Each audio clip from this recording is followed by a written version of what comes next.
अब नेक्स्ट आप देखिए हमारे पास आ रहा है अनोनिमस फंक्शन। अनोनिमस फंक्शन कौन सा होता है? वो ऐसे फंक्शन होते हैं जिसका कोई नेम नहीं होता।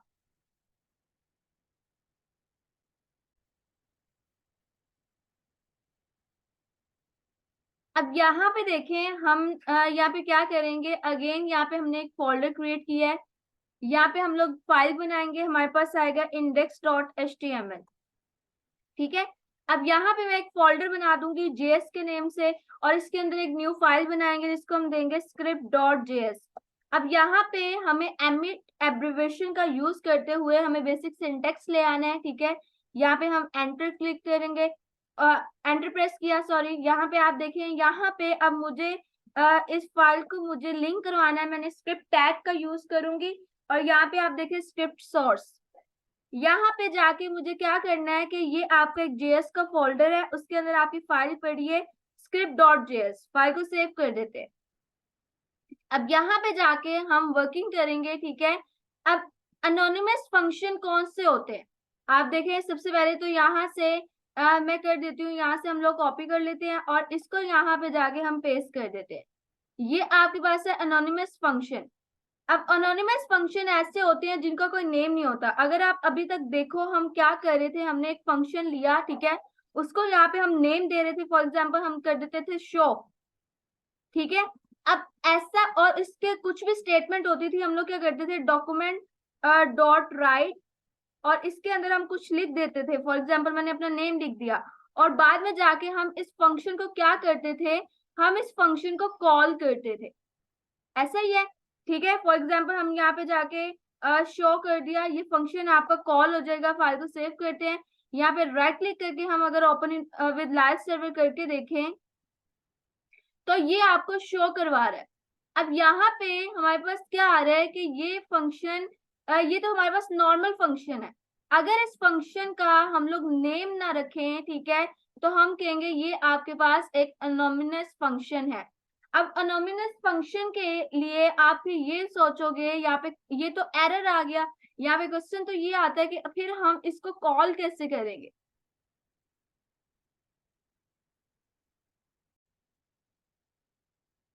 तो आप देखें यहाँ पे हम लोग क्या करते थे, यहाँ पे हमने फंक्शन, यहाँ से इसको तो हम रिमूव कर देते हैं। ठीक है।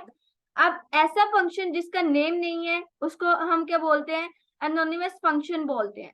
लेकिन यहाँ पे हमें क्या करना है, हम, मैंने आपको बताया था कि हम किसी फंक्शन को वेरिएबल के अंदर स्टोर कर सकते हैं। ऐसा ही है।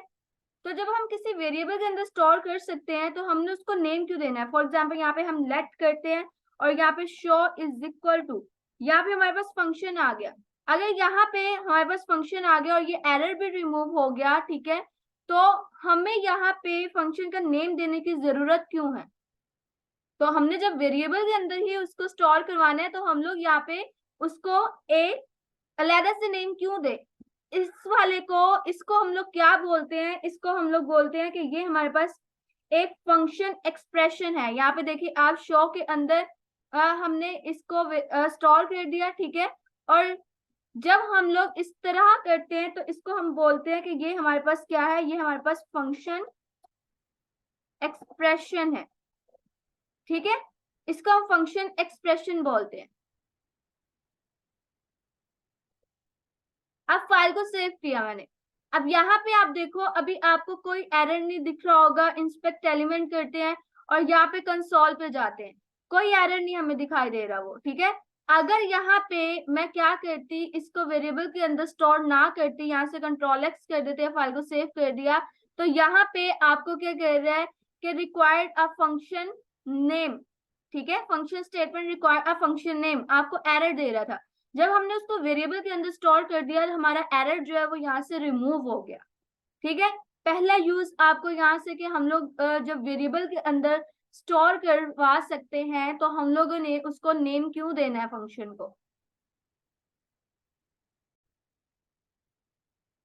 और अगर आप इसकी आउटपुट देखना चाह रहे हो, इसको कॉल करना चाह रहे हो, तो हमें शो के नेम से कॉल करेंगे और फाइल को सेव कर देंगे और यहाँ पे जाके आउटपुट देखेंगे। तो आप देखो यहाँ पे मुझे उसने आउटपुट दे। ठीक है। यहाँ पे मैं कंट्रोल प्लस कर देती हूँ, ये देखिए हमें आउटपुट जो है वो रिसीव होगी। अब यहाँ पे आपको एक चीज तो पता चल गई होगी कि जिस फंक्शन का नेम नहीं होता उसको हम क्या बोलते हैं, एनोनिमस फंक्शन बोलते हैं। और यहाँ पे क्या होता है, जब हमने वेरिएबल के अंदर फंक्शन को स्टोर करना है तो हम अलग से उसको नेम क्यों दे। ठीक हो गया। अब हम नेक्स्ट चलते हैं। अब फिलहाल के लिए आप इसको साइड पे रख दो, ठीक है। यहाँ पे हम लोग, आप बस एक ऐसा सोचो कि आपने एक फंक्शन बनाया और उसकी आउटपुट आपको 3 सेकेंड्स के बाद चाहिए।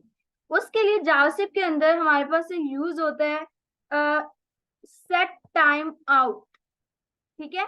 अब इसके अंदर दो पैरामीटर्स होते हैं। सबसे पहले आपके फंक्शन का नेम होता है, ठीक है, फंक्शन नेम होता है। और सेकंड आपके पास क्या होता है, सेकंड आपके पास टाइम होता है। फाइल को सेव किया हमने।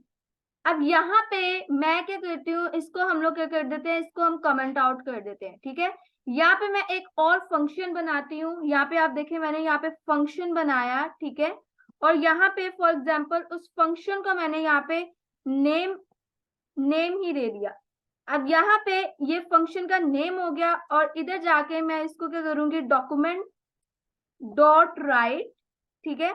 और इसके अंदर हम लिख देते हैं, मैंने अपना नेम लिख दिया। अब फाइल को सेव कर दिया।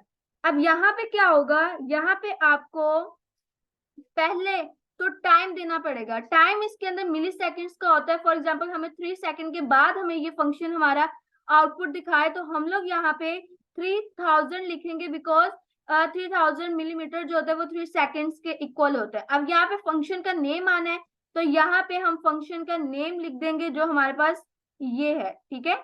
अब इसको मैंने यहाँ पे कॉपी किया और यहाँ पे मैंने पेस्ट कर दिया। फाइल को सेव करते हैं। सेव करने के बाद हम चेक करेंगे तो यहाँ पे आप देखिएगा, इसको हम ऊपर भी हमने नेम दिया था, नीचे भी हमने नेम दिया हुआ है। अच्छा, हमने लाइव सर्वर को यूज किया हुआ है।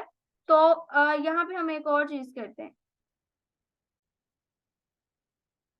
अब यहाँ पे फंक्शन नेम जो देना है, यहाँ पे मुझे मैंने ये ब्रैकेट्स जो है यहाँ से रिमूव कर दी। अब आप देखिएगा ये 3 सेकेंड्स के बाद आया। मैं अगेन अगर करूं, यहाँ पे आप देखिएगा 3 सेकेंड्स के बाद आपको शो करेगा, ठीक है। यहाँ पे क्या किया हमने, यहाँ पे आप देखो हमने एक फंक्शन लिया, हमने उसको 3 सेकेंड्स के बाद शो करवानी उसकी आउटपुट। तो हम लोगों ने यहाँ पे क्या किया, हम लोगों ने यहाँ पे फंक्शन का नेम दिया, हमने ब्रैकेट्स नहीं लगानी, ठीक है। अगर आप चाह रहे हो 4 सेकेंड्स के बाद हो, हम यहाँ पे 4000 लिख देंगे और यहाँ पे जाके देखिएगा आपको 4 सेकेंड्स के बाद आपको शो कर दिया उसने। अगेन 4 सेकेंड्स के बाद आपको शो करवा देगा, ये देखें, ठीक है। अब यहाँ तक आप देखें हमने यहाँ पे क्या किया कि हम लोगों ने यहाँ पे देखा कि हम लोग सेट टाइम आउट को कैसे हमने देखा कि वो वर्क कैसे करता है। अब यहाँ पे आप देखो आपके पास क्या आ रहा है कि ये आपके पास एक नेम का फंक्शन है, ठीक है। अब यहाँ पे जब भी हम नेम को कॉल करते हैं तो यहाँ पे क्या कर रहा है कि वो आपके इस फंक्शन को एग्जीक्यूट कर रहा है। इसका मतलब ये है कि कंप्यूटर के अंदर उसने इस नेम को स्टोर किया कि आपको 11 लाइन से आपने क्या करना है, उसको जब भी एग्जीक्यूट होगा उसका नेम यहाँ से स्टार्ट करना है और उसको आउटपुट देनी है। उसका मतलब कि हमारी मेमोरी के अंदर स्टोर हो गया। अब जब हमें स्टोर तो वो चीज करवानी हो ना कि जो हमने बार बार रिपीट करनी हो। जब हमने इसको एक बार ही यूज करना है तो हमें इसको स्टोर करवाने की जरूरत क्या है। फिर तो हमारे पास मेमोरी जो है हमारे पास वो हमारी वेस्ट हो रही है। तो आप देखो यहाँ से हम नेम ही नहीं देंगे तो वो सेव कैसे होगा। अब नेम नहीं दिया तो हमारे पास ये क्या हो गया, ये एक एरर आ गया। अब हम क्या करेंगे, इस पूरे फंक्शन को मैं यहाँ से कट करके हमारा जो नेम है यहाँ पे आप देखें, यहाँ पे जाके मैं इसको पेस्ट कर दूंगी। फाइल को सेव करते हैं। सेव करने के बाद आप आउटपुट की तरफ चलो तो आपके पास आउटपुट आपको शो करवाएगा। ये देखिए आपको 4 सेकेंड्स के बाद आपको आउटपुट अभी भी शो करवा रहा है। ये होता है आपका एनोनिमस फंक्शन कि आपको जस्ट एक बार ही यूज करना हो, नंबर 1। सेकेंड, आपने अगर किसी फंक्शन के, अब सेट टाइम आउट एक खुद फंक्शन था, उसके अंदर 2 पैरामीटर से एक फंक्शन नेम था, एक हमारे पास टाइम था। हमने उस फंक्शन नेम की जगह एक फंक्शन उठा के रख दिया, ठीक है। तो ये क्या हो गया कि हमने अगर किसी फंक्शन के पैरामीटर के अंदर अगर हमने फंक्शन देना हो तो हम यूज करते हैं एनोनिमस फंक्शन, और अगर हमें उसको एक बार ही चलाना हो तब भी हम क्या यूज करते हैं, एनोनिमस फंक्शन यूज करते हैं, ताकि हमारी मेमोरी जो है वो कम से कम यूज हो और हमारी वर्किंग जो है वो फास्ट हो। ठीक है, तो ये काम था। आई होप आपको समझ आ गया होगा। एनोनिमस फंक्शन क्या होता है, विदाउट नेम जो फंक्शन होता है वो आपके पास क्या होता है, वो आपके पास एनोनिमस फंक्शन होता है। और सेकंड, जिसको हमने बस एक बार यूज करना हो, ओनली यूज वंस, ठीक है। और थर्ड, कि अगर हमें किसी फंक्शन के पैरामीटर के अंदर उसको देना हो, यूज एज अ पैरामीटर, ठीक है। ये आपके पास कुछ हो गए हैं आपके एनोनिमस फंक्शन की यूजेस। तो यहाँ पे मैं इसको कमेंट आउट कर रही हूँ। फाइल को सेव करते हैं। तो ये वाला हमारा सेक्शन जो है यहीं पे एंड होते हैं।